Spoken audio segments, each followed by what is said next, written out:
ಸರ್ಕಾರವೇ ಖಾಸಗಿ ವ್ಯಕ್ತಿಗಳ ಕೈಯಲ್ಲಿ ಸಿಕ್ಕು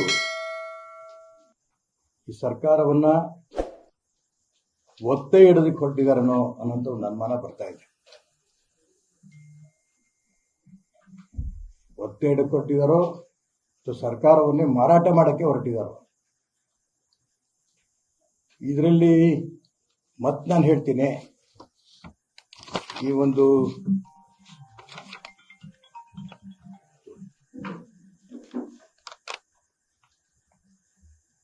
ಈ ಬಾಂಬೆಯ the Tata power company limited, ಈ ಕಂಪನಿಗೂ ಸಚಿವ KJ ಜಾರ್ಜ್ಗವ್ರಿಗೂ ಏನು ಹೊಂದಾಣಿಕೆ ಆಗಿದೆ ಇದು ಬಹಿರಂಗ ಆಗಬೇಕು.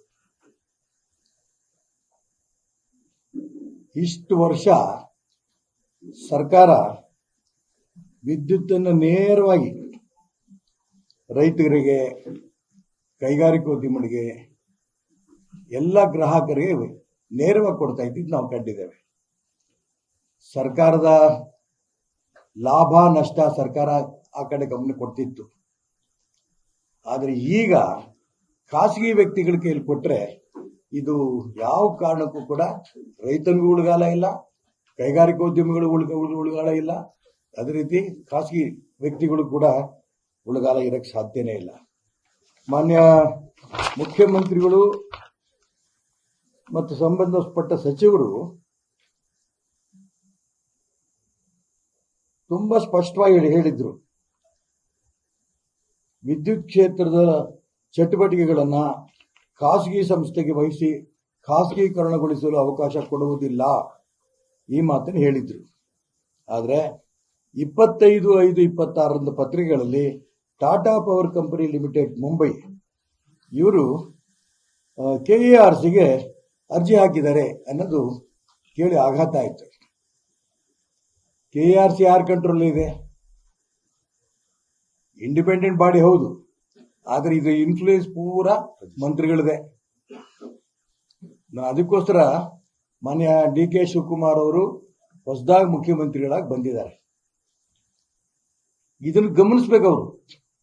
ಕರ್ನಾಟಕ ರಾಜ್ಯದಲ್ಲಿರುವಂತ ಕೈಗಾರಿಕೆಗಳು ಉಳಿಬೇಕೋ ಬೇಡೋ, ಕರ್ನಾಟಕ ರಾಜ್ಯದ ರೈತರು ಬದುಕಬೇಕೋ ಬೇಡೋ, ಕರ್ನಾಟಕ ರಾಜ್ಯದ ನಾಗರಿಕರು ಬದುಕಬೇಕೋ ಬೇಡೋ, ಖಾಸಗಿ ವ್ಯಕ್ತಿಗಳಲ್ಲಿ ಕೈಯಲ್ಲಿ ನೀವು ಇದನ್ನು ಕೊಟ್ರೆ ಇನ್ಯಾಕೆ ಸರ್ಕಾರವೂ ಕೊಟ್ಬಿಡಿ ಖಾಸಗಿ ವ್ಯಕ್ತಿಗಳ ಕೈಯಲ್ಲಿ, ಅವ್ರು ನಡ್ಸ್ಕೊಂಡು ಹೋಗ್ತಾರೆ.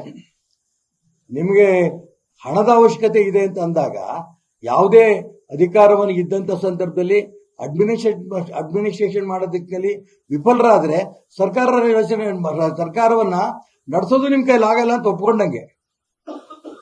ಇದು ಏನಾದ್ರು ಕೂಡ ಇದಾದ್ರೆ KERC ಮುಖಾಂತರ ಅಬ್ಜೆಕ್ಷನ್ ಕಾಲ್ ಮಾಡಿದರೆ ಇದೆಲ್ಲ ಹೇಳಿದ್ರು ಇವರು.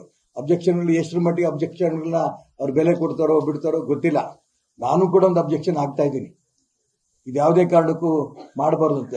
ನಾನು ಎನರ್ಜಿ ಮಿನಿಸ್ಟರ್ ಆದಂತ ಸಂದರ್ಭದಲ್ಲಿಂದ ಅಲ್ಲಿಂದ ಇಲ್ಲಿ ತನಕ ಏನು ಅನುಭವ ಇದೆ ಅದನ್ನು ಕೋಟ್ ಮಾಡೇನೆ KERCಗೆ ನಾನು ಅಬ್ಜೆಕ್ಷನ್ ಕೂಡ ಹಾಕ್ತಾ ಇದ್ದೀನಿ. ಅದಕ್ಕೋಸ್ಕರ ಇದರಿಂದ ಯಾರ್ಯಾರಿಗೆ ತೊಂದರೆ, ಅವರೇನೋ ಕಾರ್ಮಿಕರಿಗೆ ತೊಂದರೆ ಅಂತಂದ್ರು.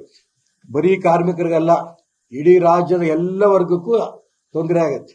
ಕಾಂಟ್ರಾಕ್ಟರ್ಸ್ ಅಸೋಸಿಯೇಷನ್ ಅವರು ಕೂತಿಯಾರಲ್ಲಿ ಇಡೀ ರಾಜ್ಯದಲ್ಲಿ ಎಷ್ಟು ಜನ ಕಾಂಟ್ರಾಕ್ಟರ್ಸ್ ಇದ್ದಾರೆ? ಗುತ್ತಿಗೆ ಕಾರ್ಮಿಕರು 15,000. ಅವರಷ್ಟಾಗಿ ಎಷ್ಟೆಷ್ಟು ಜನ ಕೆಲಸ ಮಾಡ್ತಾ ಇದ್ದಾರೆ? ಎಷ್ಟು ಜನ ರೈತರಿಗೆ ವ್ಯತ್ಯಾಸಗಳಾಗ್ತಾ ಇದೆ?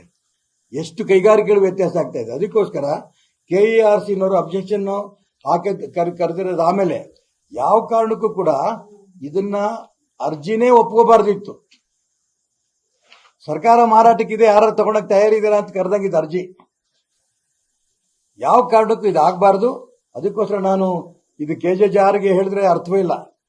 ಯಾಕೆಂದ್ರೆ ಈಗಾಗಲೇ ಈ ಶರಾವತಿ ಪ್ರಾಜೆಕ್ಟ್ ಬಗ್ಗೆನೂ ನಾವು ನೋಡಿದ್ವಿ. ಎಷ್ಟೇ ನಾವು ವಿರೋಧ ಮಾಡಿದ್ರು ಕೂಡ ಅವ್ರು ಮತ್ತೆ ಹೋಗಿ ಮಾನ್ಯ ಮುಖ್ಯಮಂತ್ರಿಗಳ ಮುಖಾಂತರ ಪ್ರಧಾನಮಂತ್ರಿಗೆ ಪತ್ರ ಬರ್ಕೊಟ್ಟು ಬಂದು ನೋಡಿದೀವಿ ನಾವು. ಮತ್ತೆ ಇದು ಆ ಬದುಕೆ ಆಗತ್ತೆ ಜಾರ್ಜ್. ಅದಕ್ಕೋಸ್ಕರ ಮಾನ್ಯ ಮುಖ್ಯಮಂತ್ರಿಗಳು ರೈತರ ಬಗ್ಗೆ ನಿಮ್ಗೆ ಆಸಕ್ತಿ ಇದ್ರೆ, ಕೈಗಾರಿಕೆಗಳು ಉಳಿಬೇಕು ಅಂತ ನಿಮ್ಗೆ ಆಸಕ್ತಿ ಇದ್ರೆ, ಸಾಮಾನ್ಯ ಜನರ ಬದುಕು ಹಸನಾಗಬೇಕು ಅಂತ ನಿಮ್ಗೆ ಆಸಕ್ತಿ ಇದ್ರೆ, ಇದೇನು KERC ಈಗೇನು ಕಾಲ್ ಮಾಡಿದಾರಲ್ಲ ಅಬ್ಜೆಕ್ಷನ್, ಅದನ್ನು ವಿಡ್ರಾ ಮಾಡಿ ಯಾವ ಕಾರಣಕ್ಕೂ ಕೂಡ ಖಾಸಗಿಯವರ ವ್ಯಕ್ತಿಗೆ ನಾವು ಕೊಡಲ್ಲ ಅನ್ನೋಂಥ ಮಾತನ್ನ ಮುಖ್ಯಮಂತ್ರಿ ಬಹಿರಂಗವಾಗಿ ಹೇಳಬೇಕು. ಇಲ್ಲಾಂದ್ರೆ ಇಡೀ ಕರ್ನಾಟಕ ರಾಜ್ಯದಲ್ಲಿ ಜನ ದಂಗೆ ಹೇಳಂತ ಪರಿಸ್ಥಿತಿ ಬರುತ್ತೆ. ಈ ಎಚ್ಚರಿಕೆ ನಾನು ಕೊಡಕ್ಕೆ ಇಷ್ಟಪಡ್ತೀನಿ. ಲೇಟೆಸ್ಟ್ ಹಾಗೂ ಇಂಟ್ರೆಸ್ಟಿಂಗ್ ಸುದ್ದಿಗಳಿಗಾಗಿ ಬಾಸ್ ಟಿವಿ ಕನ್ನಡ ಚಾನೆಲ್ನ ಸಬ್ಸ್ಕ್ರೈಬ್ ಮಾಡಿ. ಹಾಗೆಯೇ ಬೆಲ್ ಐಕಾನ್ ಪ್ರೆಸ್ ಮಾಡಿ. ಇದರ ಜೊತೆಗೆ ಫೇಸ್ಬುಕ್, ಇನ್ಸ್ಟಾಗ್ರಾಮ್, ಎಕ್ಸ್ನಲ್ಲೂ ಮಿಸ್ ಮಾಡದೆ ಫಾಲೋ ಮಾಡಿ.